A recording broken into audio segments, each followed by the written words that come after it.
हमारे पास इस कंसेप्ट में क्या देखा है कि यहां पे हमारे पास लेट्स सपोज ये डिस्टेंस है x, ठीक। अब इस x डिस्टेंस में से जो हाफ डिस्टेंस है, हाफ डिस्टेंस, तो हाफ डिस्टेंस कितना हुआ x by 2, ठीक है। तो जो हाफ डिस्टेंस है इसके लिए स्पीड कितनी है v0, तो यहां पे हमें स्पीड कितनी दे दी v0। अब जो रिमेनिंग हाफ हो गया वो भी कितना होगा x by 2, क्लियर। अगर हम लोग ये मान लें कि इतने डिस्टेंस के लिए जो बाकी हाफ है उसके लिए टाइम लग रहा है t, ठीक है। अब इस t टाइम में से जो हाफ टाइम है, हाफ टाइम, उसमें उसकी स्पीड कितनी है v1।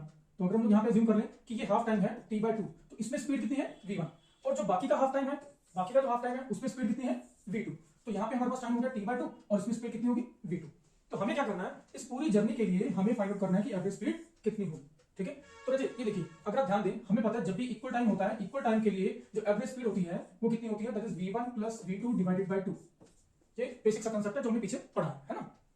ना अगर हमें इस पूरी जर्नी के लिए देखना है, हमें वी एवरेज फाइंड आउट करना है, तो वी एवरेज क्या होगा यहाँ पे, वो होगा हमारे पास 2 इंटू वी नॉट, ठीक है। ये जो x by 2 टाइम है, सॉरी x by 2 डिस्टेंस है, इसके लिए हमारे पास जो स्पीड है, ठीक है, वी नॉट, और v1 plus v2 divided by 2 जो कि एवरेज स्पीड है इक्वल टाइम के लिए, ठीक है, divided by v naught plus v1 plus v2 divided by 2, ठीक है। बस ये इसके लिए हमारे पास शॉर्टकट फॉर्मूला है। देखिए, अगर आप इस शॉर्टकट फॉर्मूला को बार बार प्रैक्टिस करके अच्छे से लर्न कर लेते हैं, ठीक है, तो मैं आपको एश्योर करता हूं ऐसे क्वेश्चंस को सॉल्व करने के लिए आप एटलीस्ट 3 to 4 मिनट्स अपने सेव कर लेंगे। बिकॉज अगर आप इसको थ्योरेटिकल मेथड से सॉल्व करने जाएंगे तो आपका बहुत टाइम कंज्यूम होगा, ठीक है। ये कंफ्यूजिंग भी होगा एंड टाइम कंज्यूमिंग भी होगा, दोनों चीजें होंगी। बट अगर आप ये शॉर्टकट फॉर्मूला लर्न कर लेते हैं बाय प्रैक्टिसिंग, ठीक है, मोर एंड मोर, तो उस केस में आप एटलीस्ट अपने 30 सेकंड के अंडर ये वाला क्वेश्चन सॉल्व कर लोगे और कम से कम अपना 3 to 4 मिनट्स सेव कर लोगे, ठीक है।